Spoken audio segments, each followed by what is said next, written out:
Good evening and welcome to this meeting of the Planning Committee, including those watching online. If the fire alarm is activated, please vacate the offices via the stairs, either through the security door to my right or opposite the lifts in the foyer. Please do not use the lifts. Please assemble in Hawley Square on the green, where officers will assist you and advise you when it is deemed safe to return to the chamber. Please note this meeting is being live streamed for members of the public. The meeting will also be recorded and will be subsequently broadcast on the internet. Does anyone intend to film or record the meeting?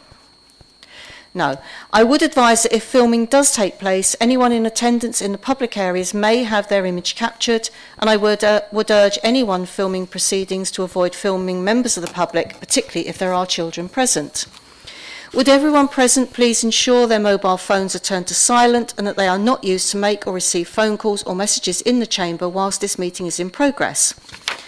I don't have any members wanting to speak under Council Rule 20.1 at the moment. Is there anyone who would wish to speak under Council Procedure 20.1? No. I'm now going to bring forward an item from a little later in the agenda, which is the point of information, and hand over to Mr Livingstone for that purpose. Thank you. Thank you, Chair, and good evening, members. So for item 6C, R03, Preston Caravan Site, Preston Road, Ramsgate, the item's been withdrawn from the agenda and deferred to a future meeting following the receipt of additional information a couple of days ago. We'll be reconsulting on that information and we are looking to bring it back to members in April. So the next committee that's scheduled, we're looking to bring that item back to members once we've consulted on the new documentation that I believe it might have been be sent to some members, but we're reconsulting on that.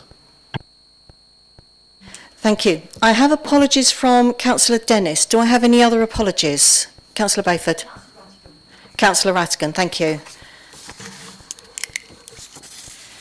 Are there any declarations of interest? Councillor Bright.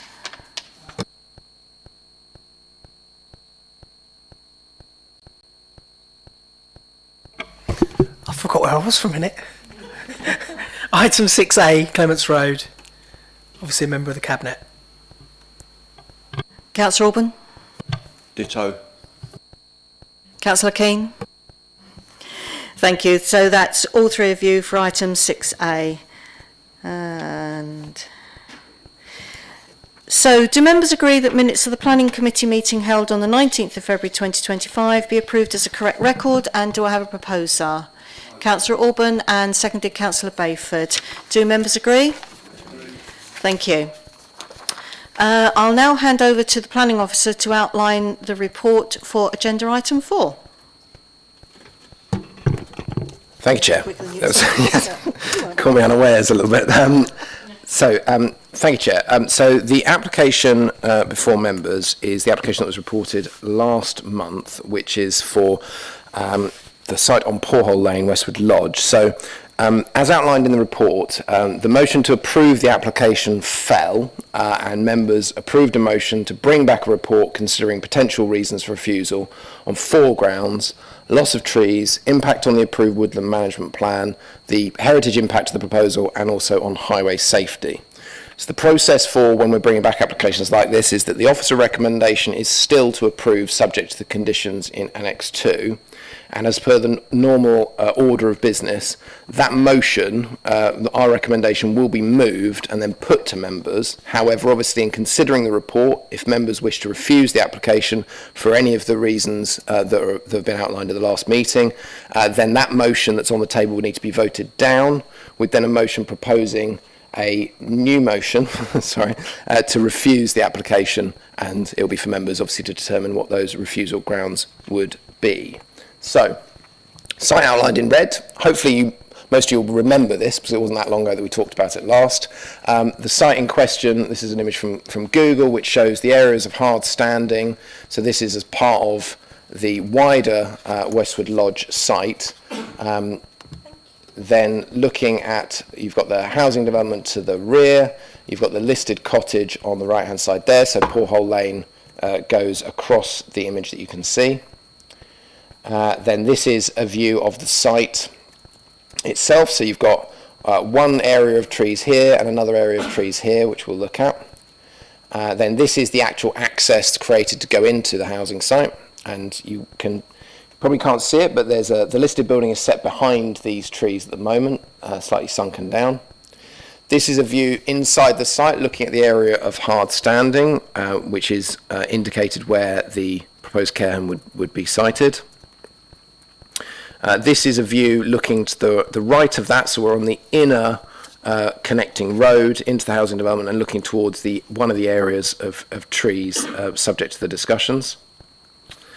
So this is the site plan showing an overview just generally of what's on the site existing. So you've got a store at the back there and hard standing prominently with a vast majority of trees to the west and north of the site, with a footpath that runs through, which goes from an access that's actually on the Ramsgate Road that runs into the site and actually leads all the way to the listed Westwood Lodge.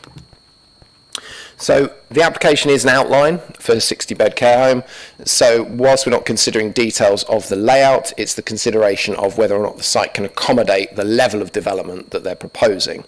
So this is the indicative layout that's been shown about how the existing vehicular access can be utilised for a number of parking spaces, and how a building is likely to be accommodated within the site to provide the 60 beds care home.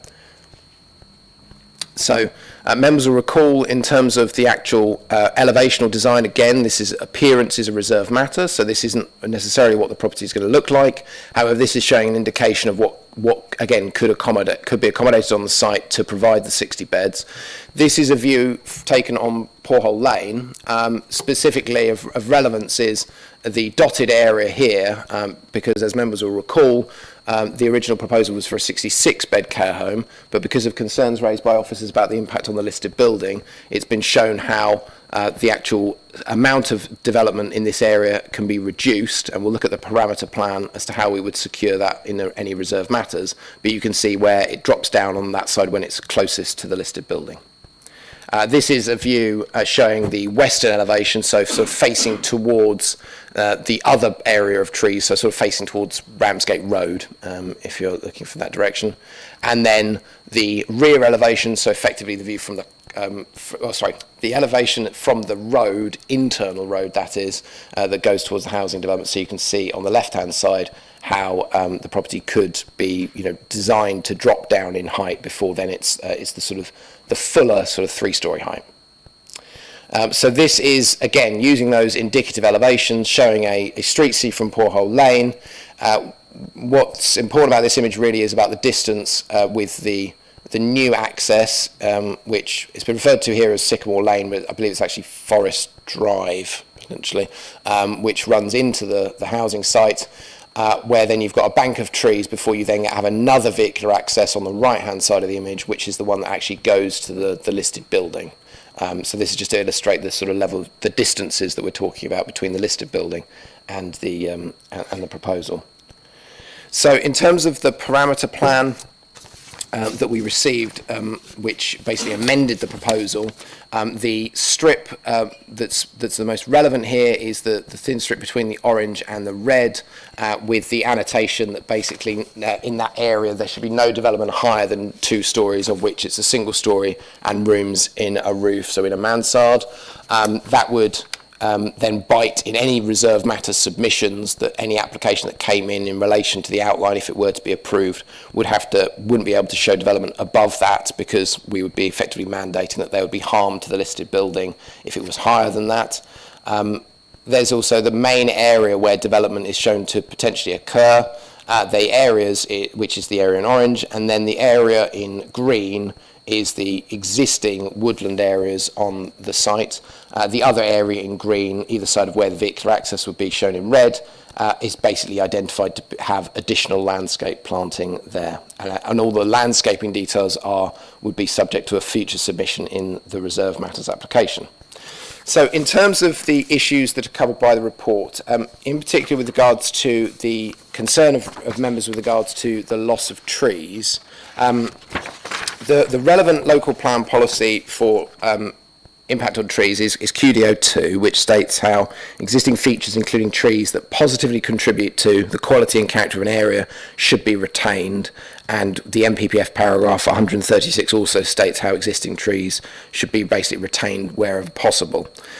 So this is the plan showing the trees on the wider site through the Reserve Matters application that was approved for the 153 houses, which shows the areas of trees around the south of the site. That proposal for 153 houses didn't have any development, basically in the sort of not as bold colours, so to the south of the site.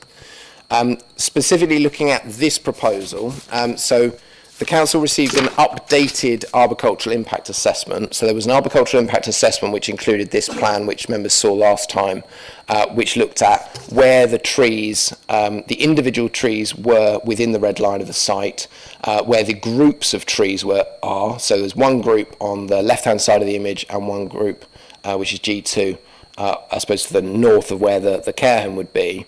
And then you've got individual trees that were identified within the arboricultural impact assessment that can be picked out when on site, which run basically along the footpath that we saw that goes from the entrance on Ramsgate Road to the listed building.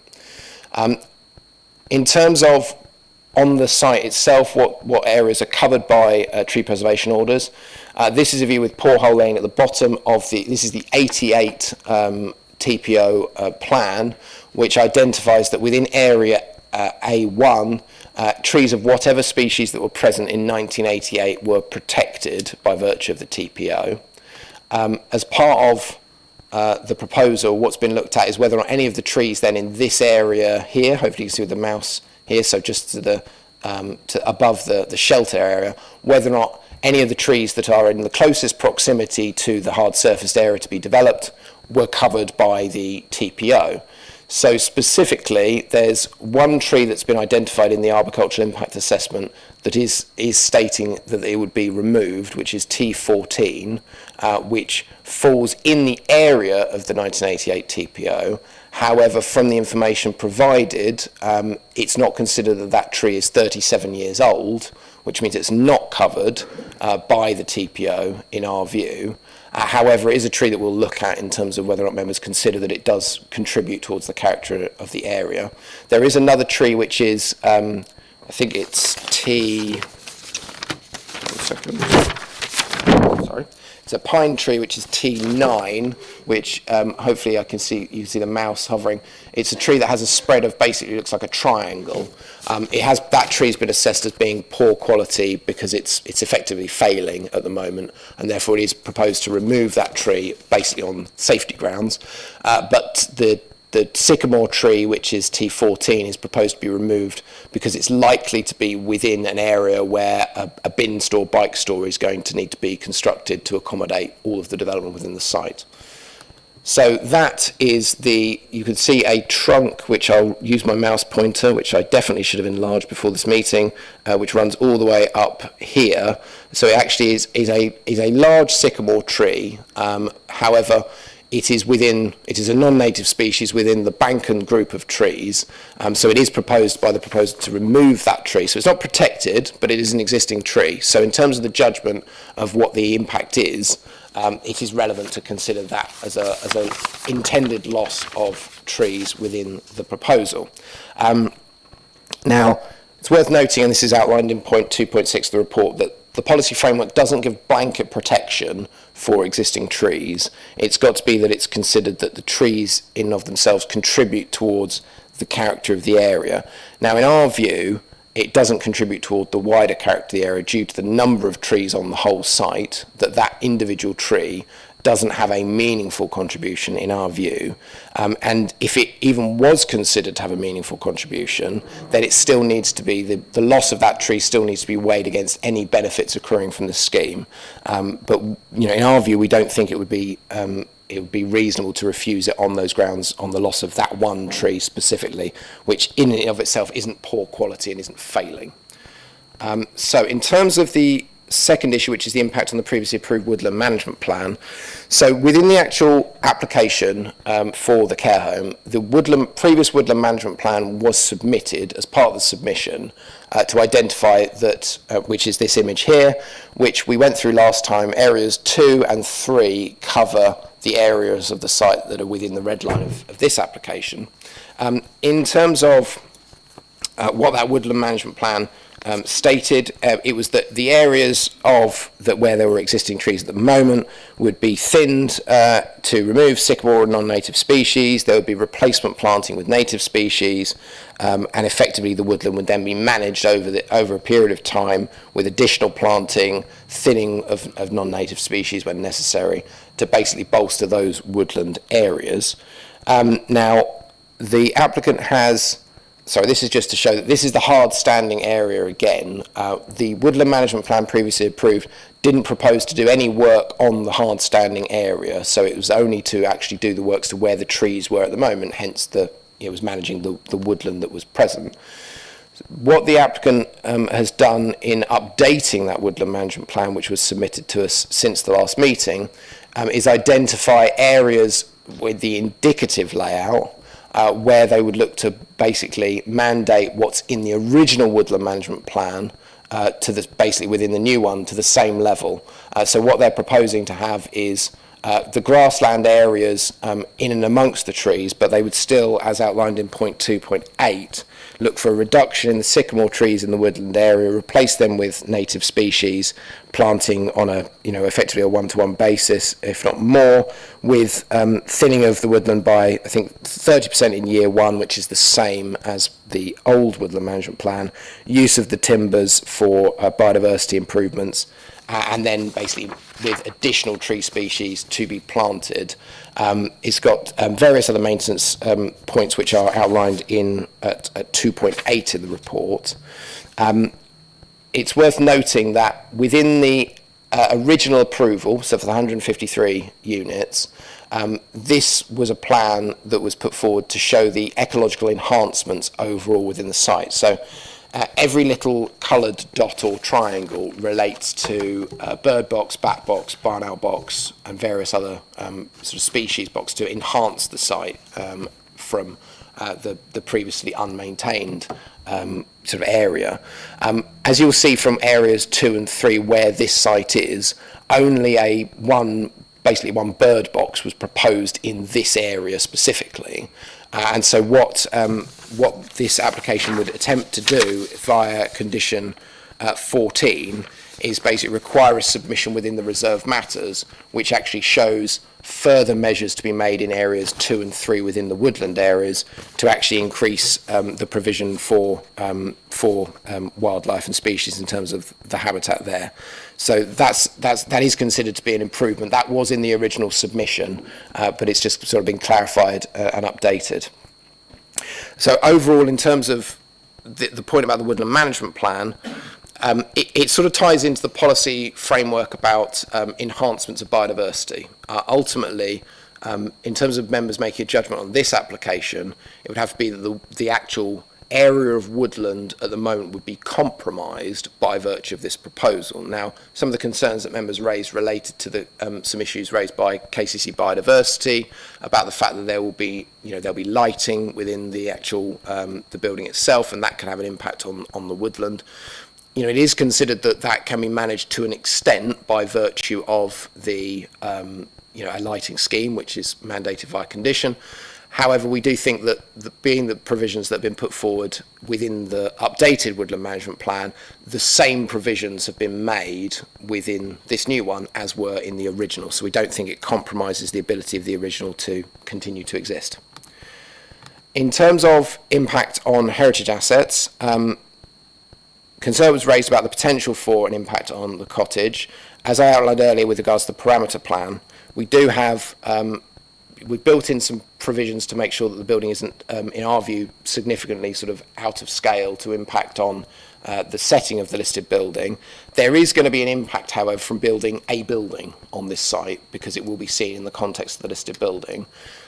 In officers' view, we consider that the distance of 48 metres, the fact that there is going to be a landscape sort of area in the area that's in green here, as well as the drop down in height. We think that's sufficient in mitigating the harm so that it is then outweighed by the benefits of providing a new care home, which is identified to be required.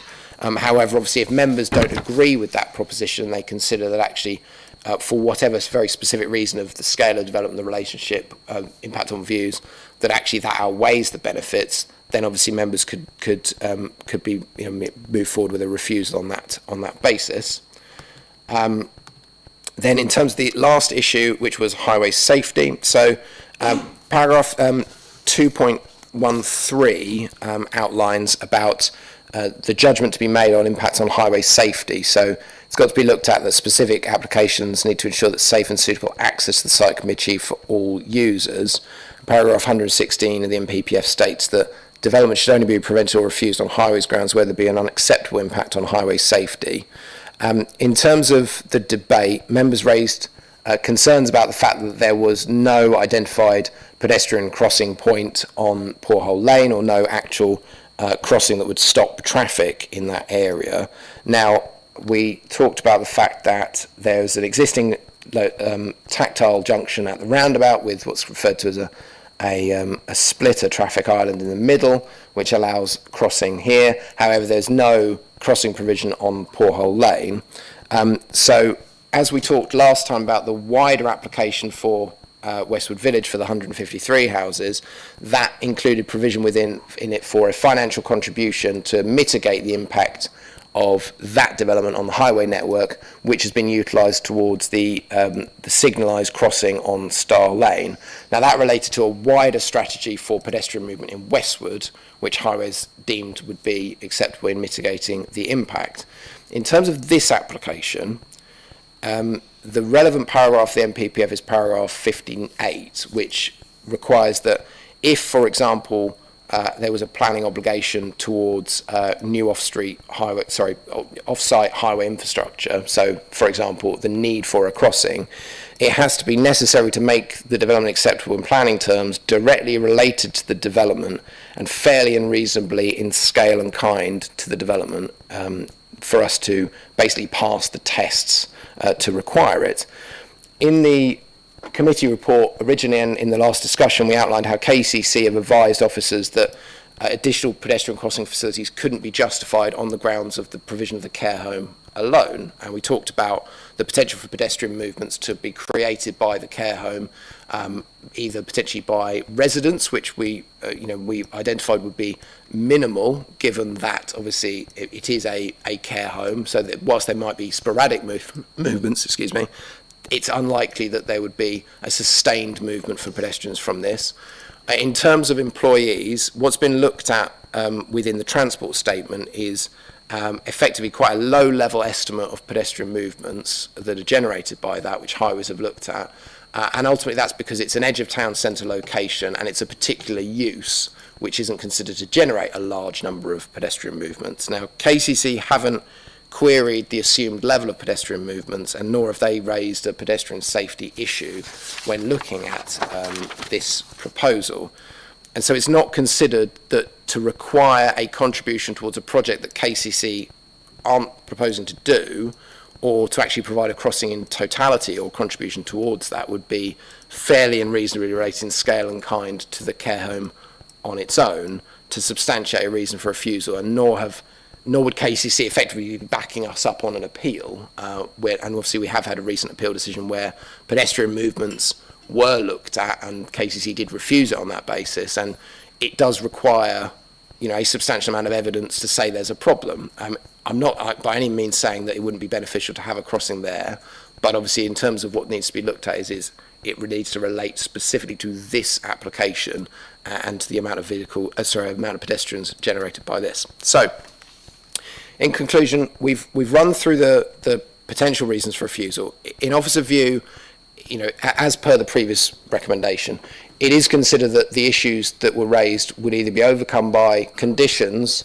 or effectively overcome through the submission of information within reserved matters. Ultimately, it is for members to decide, but the recommendation is to approve the application subject to the conditions within Annex 2. Thank you, Chair. Thank you. I move that the officer's recommendation is adopted. Would the Vice Chair please second? Seconded. Thank you. Councillor Garner first. Thank you. Thank you. And thank you, Ian, for the report. Quite a lot's been going on since the last meeting on preparing the report, which I thank you for. But also I see the applicant has spent a lot of time preparing various reports to try and persuade us that that our opinion was wrong previously. And I've read them with interest, quite thoroughly, some of them. And I'm just going to start off by focusing on the woodland management plan and taking note of some of the things that are said in the addendum that they've produced to clarify around the 4 areas, as you mentioned. Some of the comments they've made about the woodland management plan, in my opinion, are incorrect, and some of the comments they've made about the woodland management plan are also quite revealing. And if I just look on page 81, I think they're incorrect when they or misleading. It says, so we note that whilst the development is located on a current area of cleared understanding, the original woodland management plan has allocated this area in zone 3, which is correct, but makes no reference to the removal of the hard standing area. Well, it's true it doesn't, but it doesn't say that it isn't to be removed, because I've had another good look at the original ecological planting strategy, which was, I think, I think it's based on that document, and how that relates to the original woodland management plan. And area 3, as far as I can see, and in fact as far as I can read, it's majority of that it's got as pictured as grassland. It's also got a picture of what would be a proposed pond, and it says to see the woodland management plan for details, and it says buildings to be removed, and again refer to the management plan. So my contention is the fundamental assumptions being made here are incorrect. And I know I went into quite a bit of detail about this at the original planning committee, but we were, as far as I'm concerned, we were sold on the fact that this would not be built on. This would be primarily woodland and would primarily be a place for nature, which is why there was a proposed pond there. So I fundamentally disagree with that there should be any building on this area. And as such, I've without listening to everybody else, I reject those assumptions about that. I was going to say a couple of other things I can't remember now, but one of the other things that I find quite revealing in the addendum that I'll read, so as I'm making sure I'm quoting it, says the woodland management plan, this is the original one, is vague and contradictory for the area, which I don't agree with, and no elements of that woodland management plan have been implemented on the application site. Well, that seems worrying to me. This was at least 3 years ago. This site's been occupied for 2-3 years, and it's saying that no elements of the woodland management plan have been implemented. I don't understand why, because again, and some of the work that's been done over the last month, which is very good, and nice documents have been produced with a nice plan, nice 10-year plan of things that need to be done, things that should be done. Well, none of them have been done, is what they're saying previously. So what assurances are we going to get, or would we get, that I would like to hear them actually starting to implement the woodland management plan, so that there are actions taking place. But to me, it seems like a lot of work has been done by the applicant to try and persuade us that we were wrong. They put a lot of effort into this, and some of that effort might have been better spent actually doing what they said they were going to do in the original plan. So I might come back to this about the woodland management plan and the trees when I've heard from other people. But I will also just add about highways. I understand what you're saying about adding a care home doesn't necessarily make it relevant that we should now have a pedestrian crossing. I mean, hindsight's a wonderful thing, but maybe when the original plan came before us, we should have thought a bit more about where we were going to put the crossing, the pedestrian crossing that we've now put in Star Lane, right, that doesn't necessarily primarily benefit the residents who are now living on Westwood Acres. And maybe when future applications come down the line, we as a committee, and I'm sure officers can take that more into consideration. So, like I say, I'll finish up what I'm going to say now, but I might come back after listening to my fellow members. Thank you. Councillor Bayford. Thank you, Chair. I also thank Mr Livingstone for the detailed report, clarifying and explaining a lot of the points raised before. Councillor Garner's raised some negative issues which, to be honest, I think come with every application, anything that involves change. I think here we're looking at a 60-bed care home, which would be very beneficial to the area, and in my view, that completely outweighs the negative points raised. So I would like to support it. Thank you. Councillor Makinson. Yeah, I think it's a good place to have a care home. I think it's near a housing development. There may be children around playing in the woods. It's on a bus route. I mean, I speak with experience when my mother was put in a lovely care home, but you could only get to by car, and so nobody visited her. And then she went in one in the town, and she was able to have a social life. Some of the residents may be ambulant, some of them may be in wheelchairs.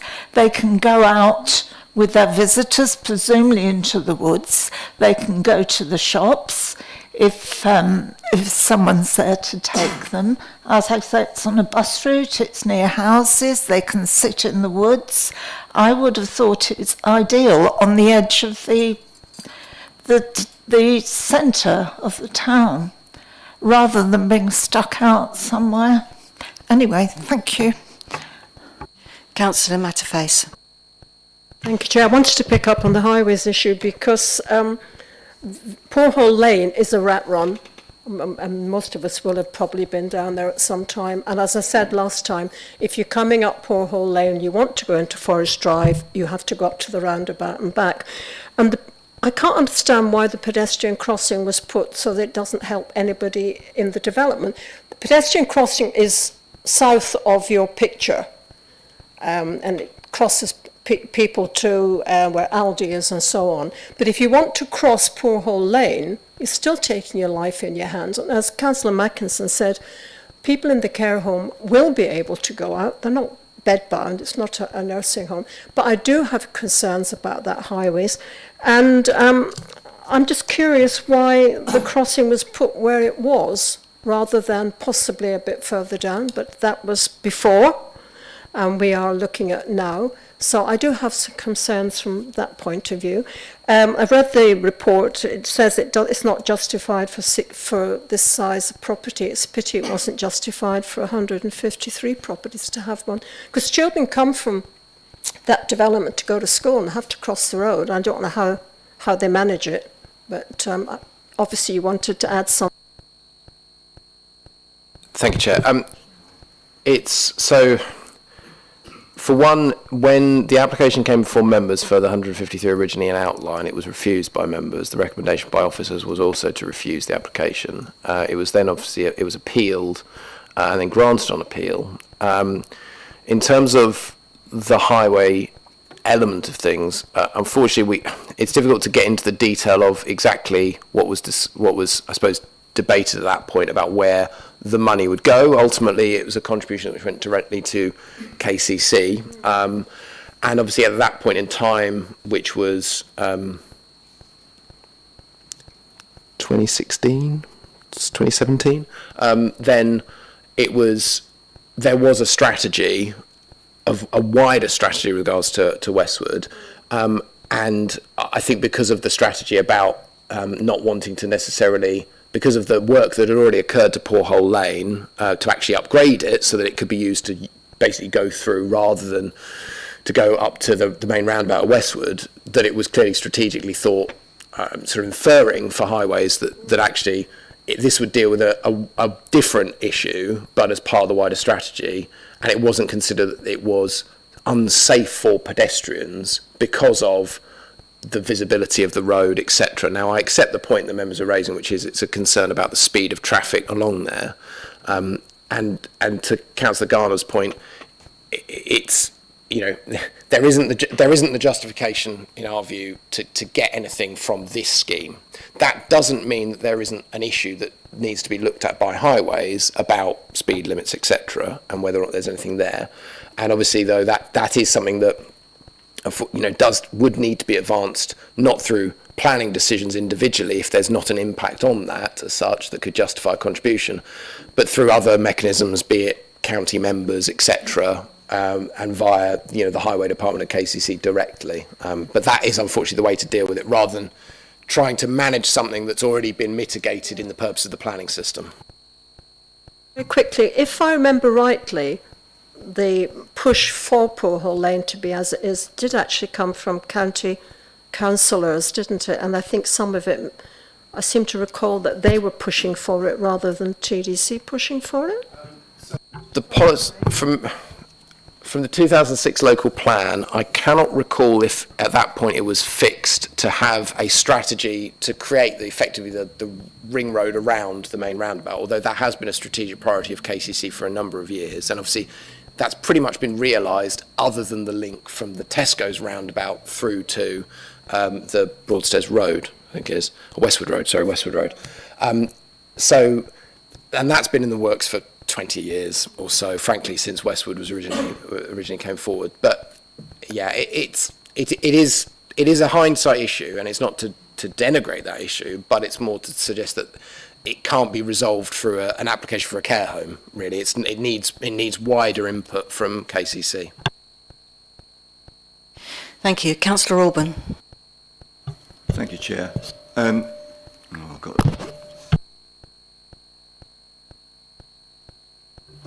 I think what's interesting is really that KCC, when they're doing the stuff around Poor Old Lane, weren't expecting a 60-bed care home to be built there, or if it gets consent. So I'm not overly worried about the highway issue. I am more worried about a question. The 150 odd houses that is built or being built or nearly finished, it's done. Can you confirm, was there a condition on that consent that said that the area that this is, the outlined area for this care home was to be planted with trees?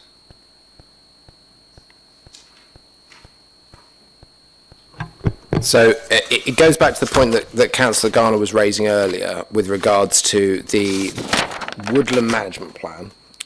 So there was no specific scheme, landscaping scheme, which had a plan which showed the trees to be planted in this area of the site. So with regards to tree planting around the built form that you can see in this image, basically between those green fingers, there were detailed landscaping plans that showed, you know, here's the street trees, etc.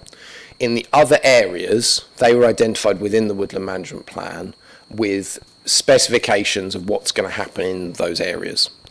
Now, to the point that has been raised about the hard standing, specifically and where this building is to be built, in our view, the wording of the woodland management plan did not mandate the removal of that hard standing, I suppose, to the level that we could enforce it. So to the extent of us enforcing the condition that says the woodland management plan shall be implemented as per the document, it doesn't say at any point removal of hard standing and planting. In terms of Area 3 specifically, we talked about this, and I think Councillor Garner read it out at the last meeting, but I'm very happy to read it out again for the benefit of members. But it identifies that, in describing it, it refers to it as a mixed broadleaf and conifer area on the southern boundary of the site. Is bordered by the main drive and Porthole Lane. So that is describing the area of trees. It's very clear. It says a broadleaf and conifer area. Well, that's not hard standing. And it says area to be thinned up to 30%, focusing on sycamore and non-native saplings, timber to be stacked in, hibernicas and brash to be chipped on the woodland floor, ivy to be removed on the woodland floor, and very light scrape to allow woodland fauna and establish in particular wildflower seeds. This will then be replanted with a mixture of native trees to create a more biodiverse woodland. Mixture of species and sizes and species will be planted to create a high canopy understory, a shrub layer and wildflowers. Please see below the list of trees, scrub planting. And then it goes through saying year 8, they'll be thinned a further 25%. Then these trees will be watered every 2 weeks in the growing season, March to October, with the first 2 years, and then 3 weeks in the third year. And it says Area 3 will also have a high value tussock grassland for birds, reptiles and mammals, which will be managed as per a prescription on a separate page. They've replicated that wording within the new woodland management plan. Now that wording, my reading of it is, does not mandate planting outside of the area of trees that's been identified, which is apparent on site, which is that northern part of the site, which is that area, actually, which shows those trees. So that's the area, group 3, that area of trees, as it says, it's bordered by the main drive and Porthole Lane. Now that's there. Now, it's uncertain, I suppose, whether or not they're referring to that hard-standing area. Irrespective of that, and just my last point on this, I appreciate I talked for a long time, but the application still has to be considered on its own merits, this application. This is in part a previously developed site. That's hard standing.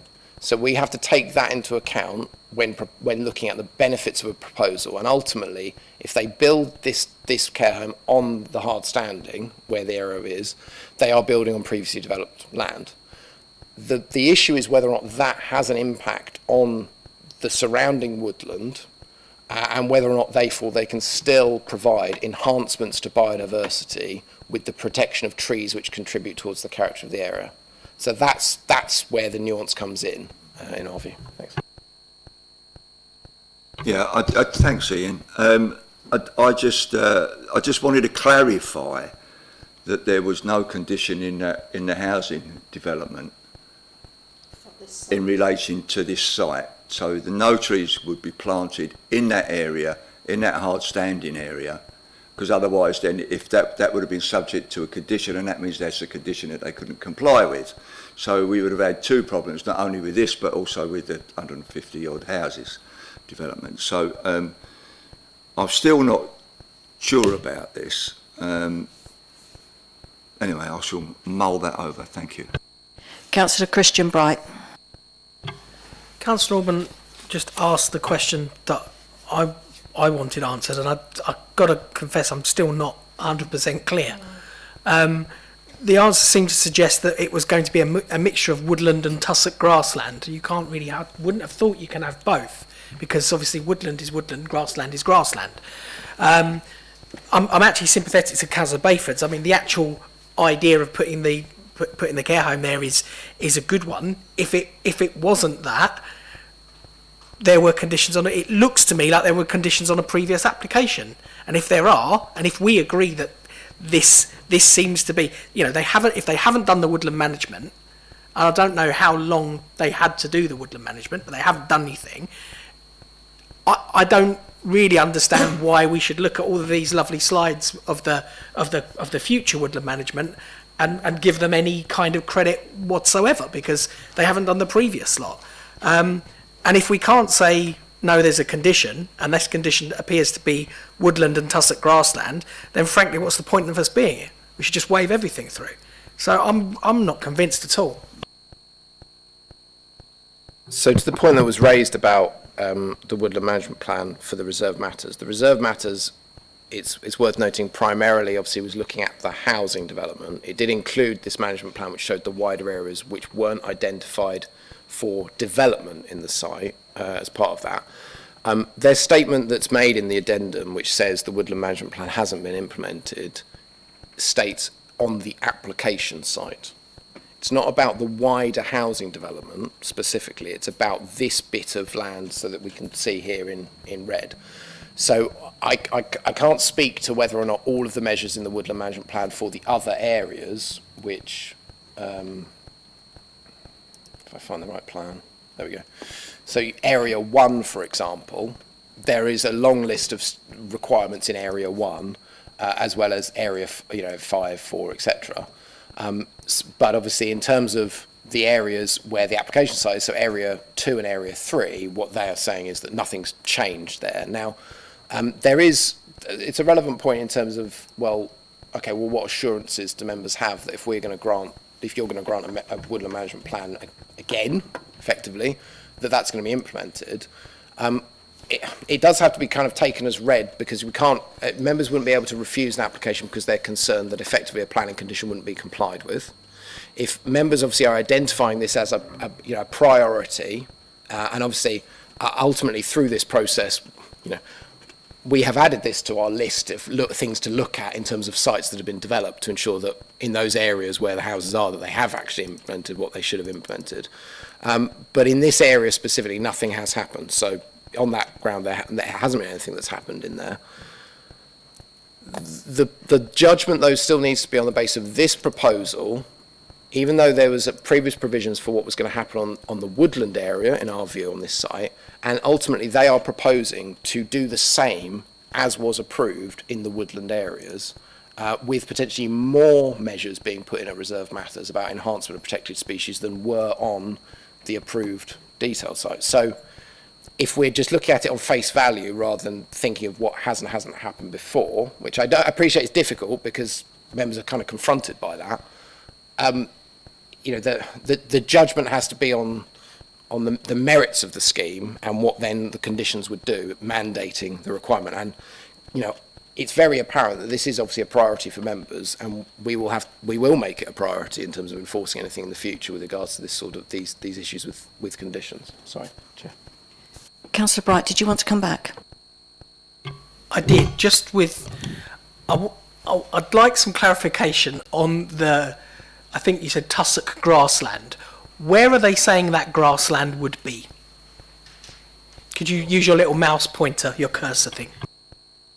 Well, again, I don't want to, I'm trying not to, I'll use the same word again, denigrate the woodland management plan, but this is the approved woodland management plan, and it's for area 3, effectively, and it identifies that it will be in that area. It doesn't give any detail of where it will be.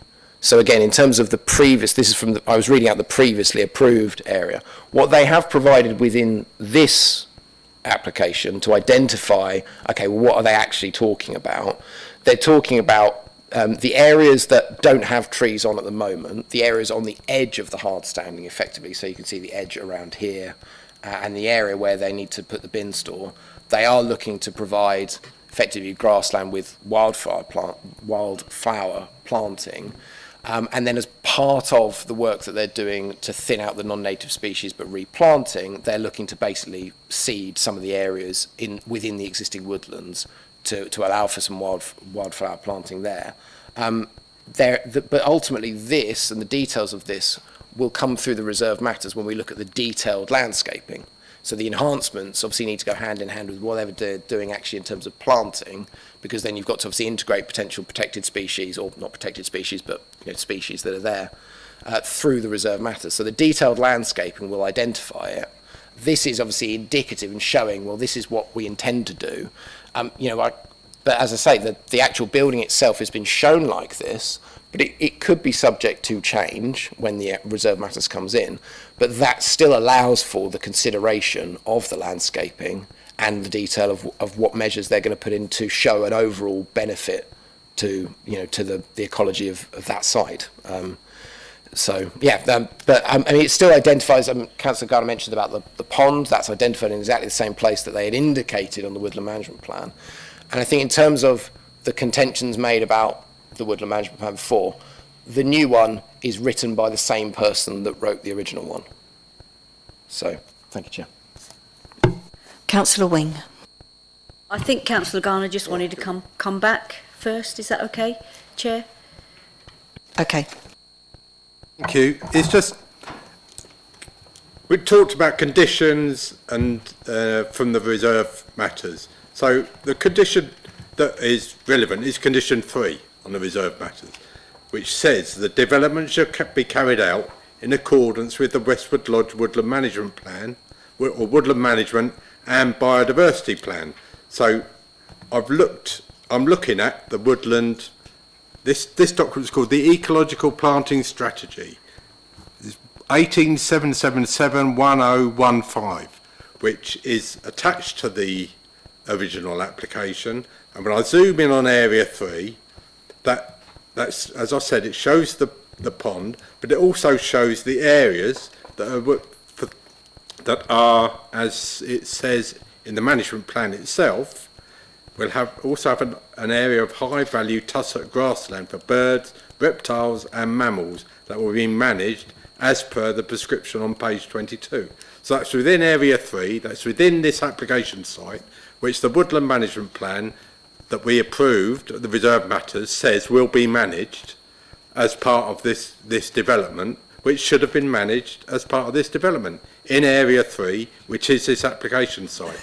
So that, whether that should now that development has been completed, this should have been managed. This should have been, the trees that you talked about with the 10-year plan should have been looked after, some should have been removed, some should have been replanted as per the woodland management plan, which was approved, and that should have been returned to, if it isn't already, an area of high value tussock grassland for birds, reptiles and mammals. Now, so I think I understand that's what should have been happening and that's what should be there.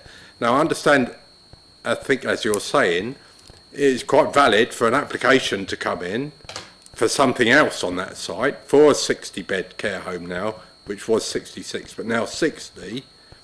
But that, if this had been done as per the condition, then that application would be coming in for a care home on an area that is high value tussock grassland for birds, reptiles and mammals, and with the woodland that has been managed around the site. And as you say, as the addendum says, no elements of the woodland management plan have been implemented on the application site, on this site. Well, they should have been, and we should be sitting here considering this based on that having happened, but it hasn't.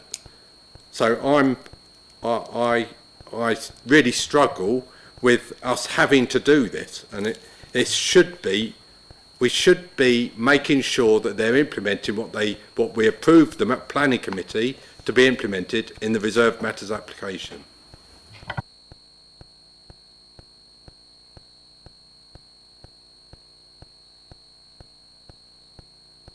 Right, I do have a number of others waiting to speak. Councillor Wing, did you have something you had to ask? Chair, I mean, the previous application was submitted in 2020, decided in 2022, so maybe I'm just backing up or following through on what some other people have said. We're now 2.5 years into a 10-year woodland management plan and nothing has happened. So why do we sit here? Why do we sit here and listen to stuff and listen to promises and reserve matters and conditions and agree to those so that they can build all these houses, and then to find 2.5 years later that they've made not a single attempt to do anything that they promised, but they're coming back with an application for a care home, which I fully support, Councillor Bayford. We need care homes, and this would be a great location for a care home. But there's a massive principle here.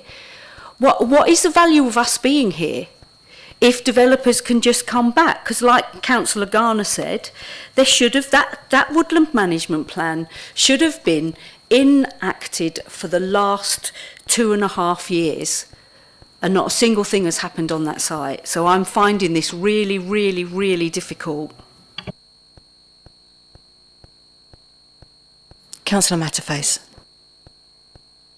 In that case, Councillor J. Bright. Thank you, Chair. Okay. So what I'm hearing then is Area 3 includes the hard standing, and the hard standing was supposed to be tussock grass. That's what I'm hearing. And the woodland management plan, it's 10-year woodland management plan, that should have started 2.5 years ago, but it hasn't. So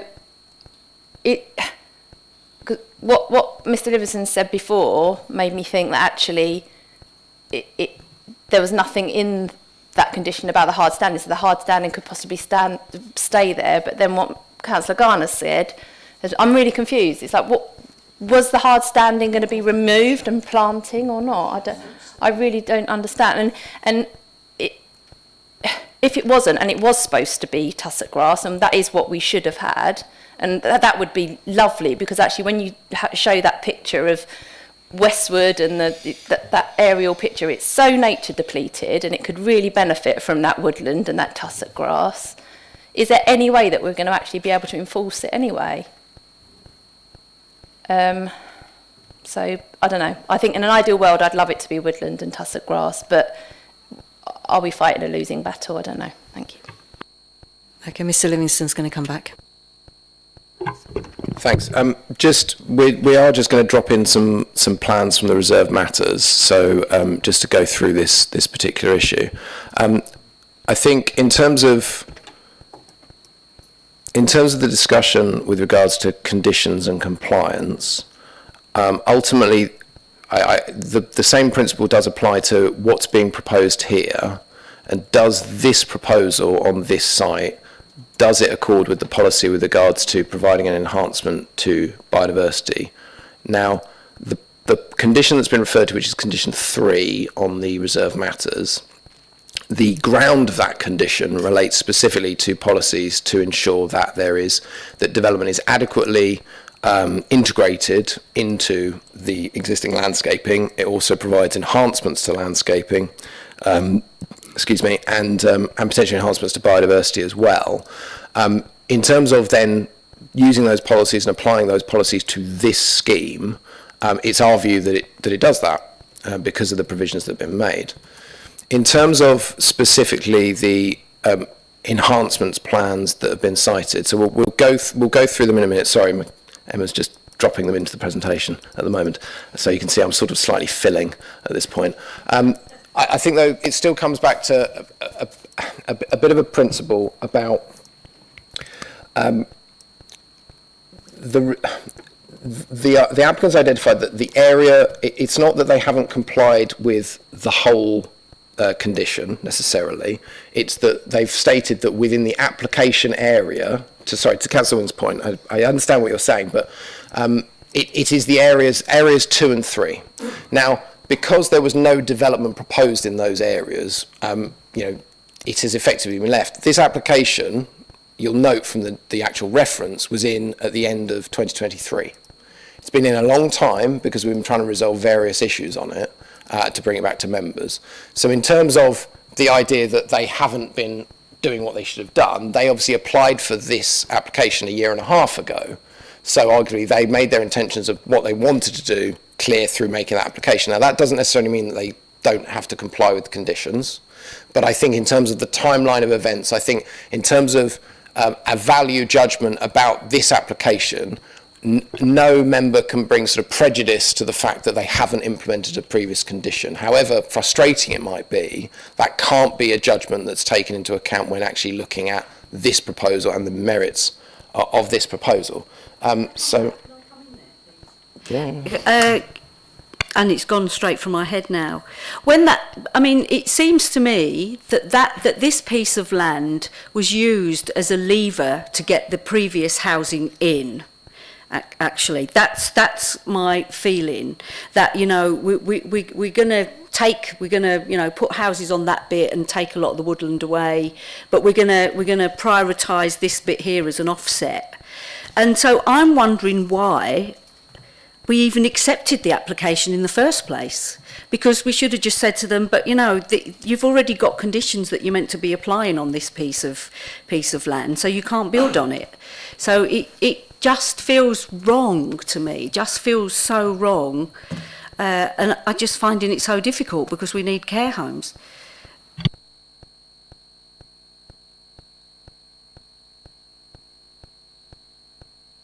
Councillor Christian Wright, did you indicate?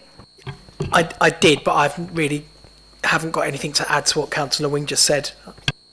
In that case, Councillor Matterface? I wanted to ask, is there any reason why this particular piece of land wasn't included in the original application for housing? Was it in the same ownership, do we know, or was it always intended, listening to what was being said about the management plan, it wasn't intended to be built on for housing, but it was intended to be a bit of a green wedge, or have I... So, the outline application included the whole site in red. It also included an area on Slow Lane. I don't have that image to show you, but it included the whole site, effectively. In terms of the reserve matters, so that was approved at outline. The reserve matters application comes in for 153 houses, and that's identified within that northern section of the site, or the wider section of the site. Now, as part of that, there were various plans in the reserve matters that were approved about what was going to occur within the different woodland areas, and the condition 3 specifically cites 3 documents, one of which is the woodland management plan, which is the plan that we've already looked at, which shows those areas, which is where, if I find it, there we go. This one here, which obviously we read out what it says for area 3. And then it also included the enhancements plan, which shows all of the different biodiversity things, which is this plan here. And then there's also, and then there's separately also the landscape master plan, which identifies this area here, which is the insert, showing the area of white and a small green area, which is in the middle here, which is not readily apparent as to what that relates to on site. Now, in terms of, again, this application, ultimately, it's whether or not this proposal, in and of itself, in the development of the hard standing and also the potential impact on the woodland, would result in harm to biodiversity, or whether or not it provides sufficient enhancements or not. I think my concern would be if members were looking to refuse an application on the basis that it conflicts with what the feeling is that they were sold with the previous application. The previous application was approved for 150 dwellings by an inspector. Those dwellings have been accommodated within the site. It was not contingent, and I don't think members could make it that it was contingent on this area becoming, woodland as a key factor. There was lots of planting that was mandated through the outline application, and some of that has already happened within the housing development. But it's about what is the ground of refusal, and ultimately that would have to be that members consider, not that this would conflict with a previous proposal, that this proposal would result in harm or the loss of existing biodiversity on the site, or it wouldn't provide sufficient enhancements. And I don't think on the basis of the woodland management plan which they've submitted, and also the ability of the conditions in the reserve matters, that it would be a sustainable reason for refusal on that basis. But that's our view, and ultimately, obviously, it's members to make the decision on it. Councillor Matterface, did you want... Oh, no, okay. Right, in that case, I actually have no other request to speak. So we will now put the motion for the officer's recommendation for approval to the vote. Would all those in favour please indicate?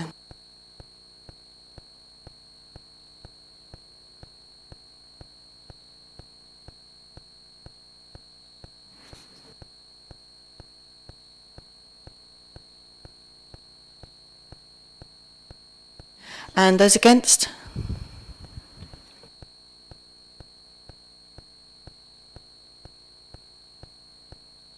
So that's lost. Thank you.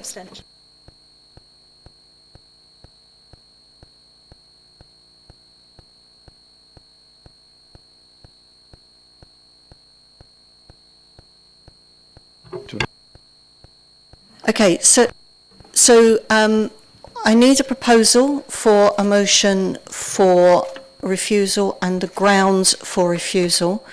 Now, do members want me to take a slight adjournment while we discuss that? Yep, I'm getting some nods around the room. In that case, we have a short adjournment while we work out what the exact wording of the motion will be.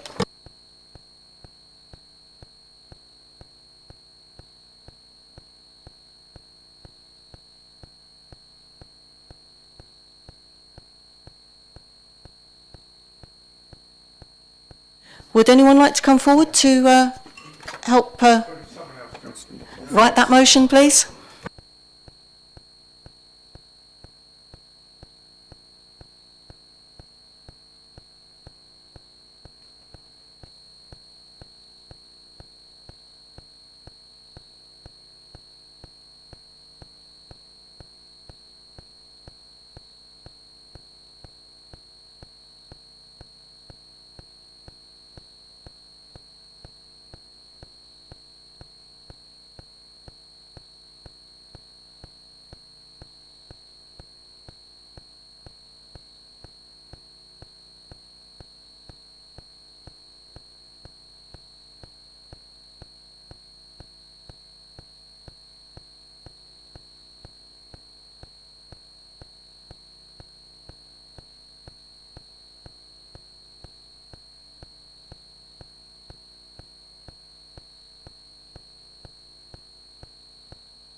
All right, members. Going to go to Councillor Garner now to propose the motion. Okay, thanks. So yeah, I'm gonna propose that we arrange a site visit so as we can actually go and have a look to understand better about our concerns about the loss of trees, the lack of woodland management plan, and get a better understanding from the applicant about their plans for the biodiversity of the area. I'll second that, Chair. Seconded by Councillor Alban. Thank you. Does any... unless anyone wants to debate that, would those in favour please indicate? And that's going to be no one against and no abstentions. Thank you. That's carried. So the decision is that we will be having a site visit to review the biodiversity on site, and it will be on Friday the 4th of April at 9:30 a.m. Thank you.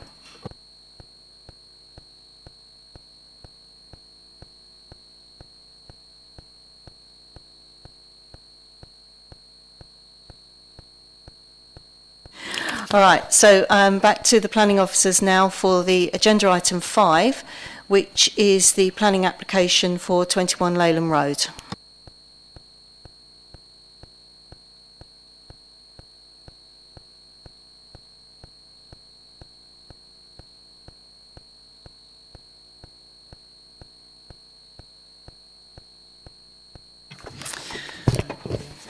Thank you, Chair. So this is the application that was brought before members last month as well. So this is 21 Leyland Road. The site is outlined in red on this plan.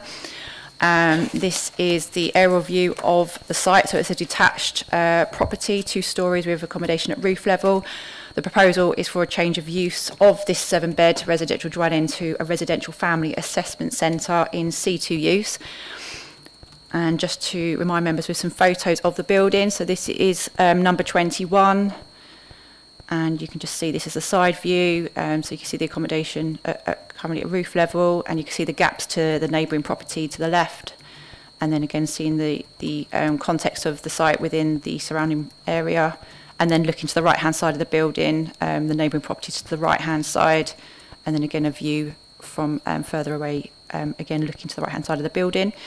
And then these were the existing floor plans of the property, showing the 7 bedrooms within the site. And then this is the proposed floor plan. So the only difference between the existing and proposed was the creation of 2 office areas, so a staff office at ground floor level and a staff room within the roof space. And then this is the block plan that just shows the existing parking arrangement. So there's a garage and then space for 2 vehicles to the front of the garage on the existing forecourt. And then just showing a closer up view of the front of the property. So just so you can see it in the context of the neighbours from the rear and then the back of the property here. So again, these are the boundaries of the site. This is the rear garden, and you can see the proximity to the 2 neighbouring properties. So the concerns that were raised by members at the last meeting were to do with potentially the impact on highways from parking. So as you can see from the front, this is the driveway area here with the garage, and they're proposing 3 parking spaces, which do meet KCC's parking standards, and therefore it's considered that isn't a reason that we could justify a refusal on, as that does meet the minimum parking standards. In terms of the other 2 issues that were discussed, one was to do with the standard of the accommodation, and one was to do with the impact on neighbours from the proposed use. So we have sought a little bit more information from the applicant, which you can see within the report. In terms of the actual accommodation, the site would be monitored by Ofsted, who would assess the accommodation, and only once considered to be acceptable, they issue a licence for the use, and then would be following up with yearly inspections of the site. in terms of any other form of standards, there's no standards for a family assessment centre, so it's considered in terms of us considering cogent reasons for refusal for members, that this would not be a reason we could justify for refusal, as there's no standards that they're required to comply with. In terms of the floor plans, again, there's a condition stating that there would only be 4 adults with children within the property, and you can see there's quite a few bedrooms, so there's 2 bedrooms on the top floor and then 4 bedrooms within the first floor, so there would be plenty of accommodation for those 4 adults with the children. And then you can see the accommodation at ground floor, which is a large kitchen, diner and sitting area and a separate lounge. So it is considered that's not really a justifiable reason for refusal. In terms of the other reason, concerns were raised to do with the impact on neighbours, potentially from noise and disturbance from the proposed use and potential impact on safety from the Family Assessment Centre. So the applicant has advised that all of the people that would be staying at the accommodation would be checked first of all before they come there. They wouldn't have any criminal records, and they would be put forward by KCC as well as a recommendation of who would go into the property.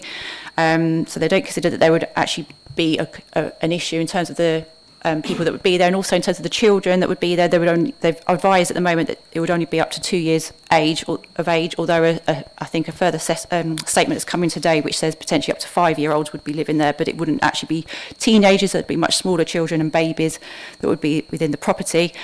But it is appreciated that the property is within close proximity of both the neighbours, and it would be an intensified use. So whilst officers do not consider that this is a potential reason for refusal in terms of when considering it against the benefits of the Family Assessment Centre and the need for that in the local area, if members did feel that the concerns in terms of the impact on the neighbours outweighed the benefits of the proposed use, then a reason for refusal is set out within the report, which does state that the intensified use within close proximity of the buildings could potentially impact on noise, public safety and security concerns generated on neighbouring occupiers, and therefore could have a potential impact on residential amenity.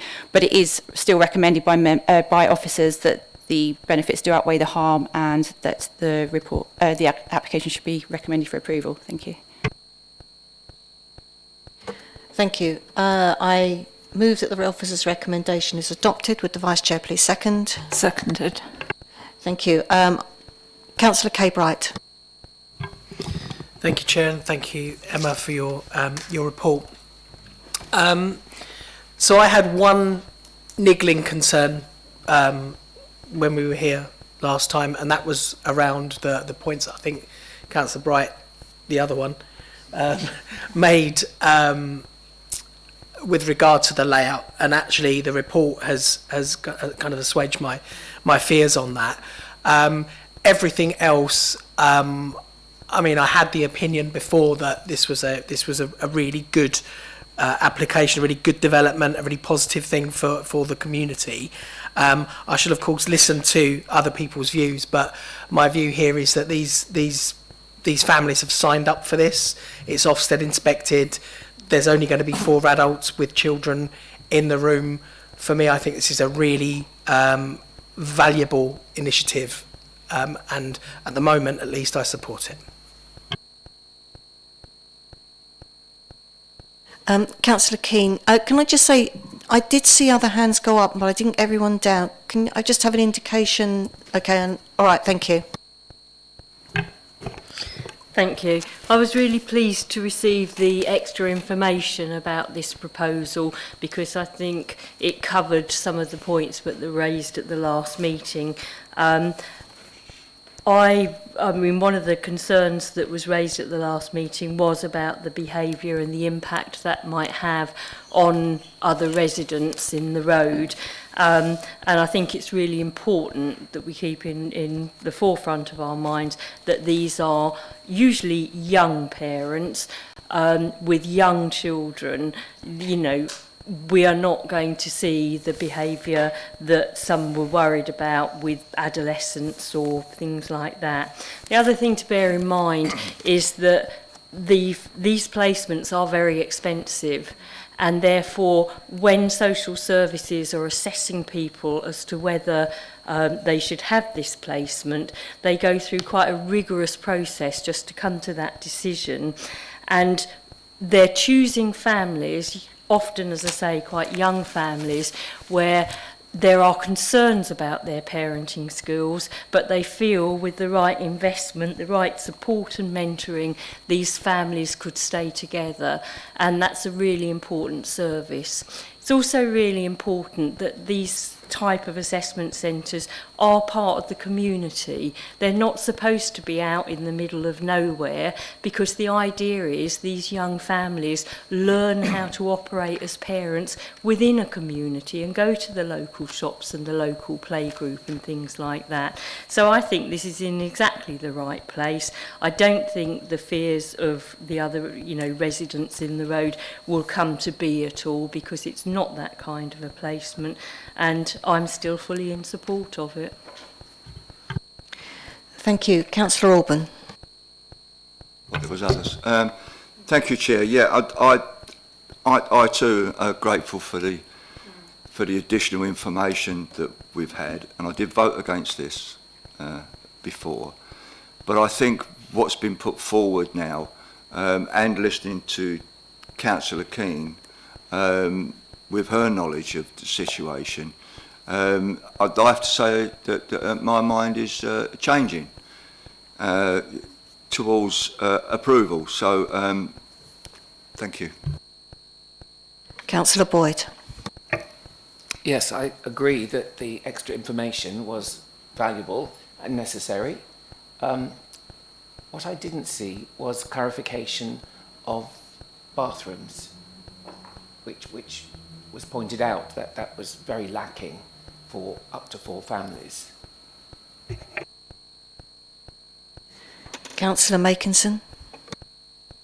Oh, hang on. We're gonna come back first. Sorry, I'll just point out where the bathrooms are. So there's a WC on the ground floor level, a bathroom at first floor level, along with an ensuite in this location here, and then the shower room on the top floor. So, yeah, three bathrooms and a further toilet at ground floor level. Councillor Makinson. Thank you. I was very impressed with what Councillor Keane said, both last time and this time. And I was about to say, I think it's important that they're in a domestic situation where, as she says, they go to the shops, they go out in the street. There's a lovely garden for their 2-year-olds to play in, and I think I will support this as well. Councillor Wing. I'm grateful for the additional information, and the protective factor is that the fact that they will have to be registered with Ofsted, so there is a straight reporting system. I'm still really disappointed that they have not enhanced the facilities. 4 mothers with 4 babies or 4 small kids, there should be enhanced facilities. And I'm also disappointed that there doesn't appear to be any adaptations for disability. We have adults with disability and young parents with learning disabilities are also part of our community, and it wouldn't appear that there are any adaptations to cater for people with specific needs. So that's a bit disappointing. Do I have anyone else? Councillor Cabright. Sorry, can I just get a point of clarification? I heard and it's not necessarily going to impact the way I vote on this, but I heard in the report 4 adults. Councillor Boyd mentioned 4 families, and Councillor Wing has now mentioned 4 mums with kids. Is it 4 family units, or is it 2 family units potentially with 4 adults? Can you just confirm how many family groups we're talking about? So the condition 3 within the report is a maximum number of adult individuals being cared for and supported by the Family Assessment Centre shall not exceed 4 at any one time. So it's 4 adults, so it could be 2 families with two sets of parents or for individual mums or dads. Any other questions? In that case, we will now move to put the motion for the officer's recommendation for approval to the vote. Those in favour, please indicate.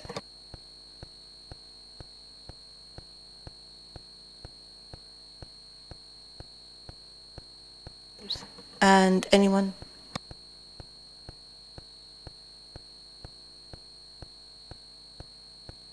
Anyone against? And any abstentions? Thank you. So that one's carried, thank you.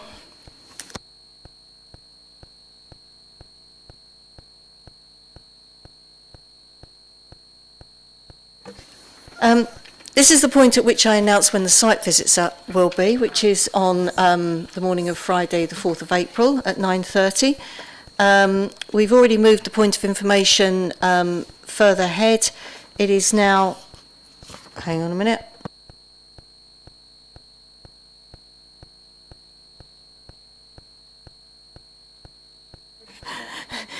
I'm now on the bit of public speaking. However, there are no items that are been reserved already for public speaking, and we have no public speakers and no section 20.1, in which case I would, before I move on to ask the clerk to read out the remaining planning applications, I do have to ask those members who have declared an interest to leave. However, I think it's only 2 items that you're leaving for, so can I just check that is there anything on the list that you would want to call from the reserve list, those who are leaving, before you go? We don't know if any of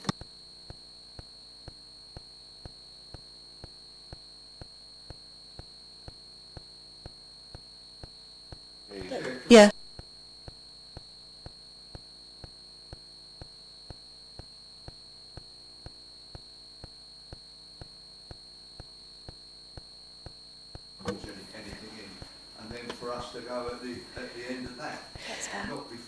Well, that's a really good point. However, up until today, you've always left before the list is read out. So I'm going by what has been normal practice, because if you're in the room. Well, maybe it was unnormal practice, Councillor Alban. Hang on a sec. So I think that's how we've done things, and that's how we were advised by Dem Services colleagues at the time, because there is the potential, and I'm sure no one member would do this, that you may look and influence members so that they wouldn't call applications to be discussed, and therefore the idea behind it was that you would leave. But irrespective of that, if we carry on with as we were. However, we have noted before that there are applications on that list that you are entitled to call in, which is why I was asking if you wanted to do that before you left. Thank you, Councillor Alban, for saying that.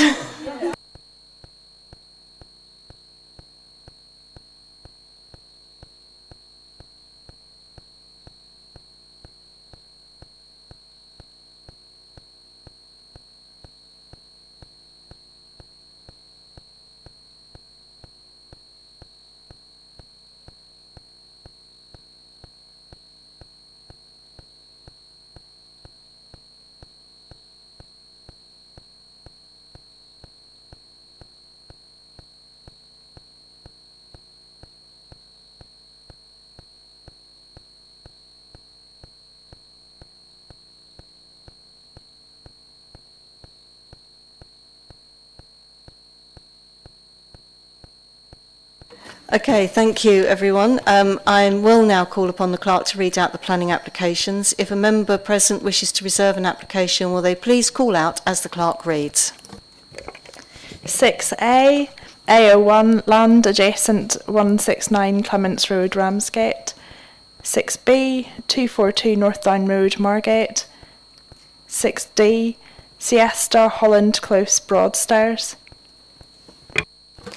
Thank you. Can I have a proposer to move that the applications that have not been reserved be determined in accordance with the officer's recommendations? Councillor Uzeki, seconded Councillor Matterface. Do members agree? Thank you. That's passed. So for the benefit of the public, I will call upon the clerk to read out the applications that have been determined. 6A, AO1, land adjacent 169 Clements Road, Ramsgate. 6B, AO2, 242 North Down Road, Margate. 6D, DO4, Siesta, Holland Close, Broadstairs. Thank you. That concludes the business of this meeting. Thank you for your attendance and good night.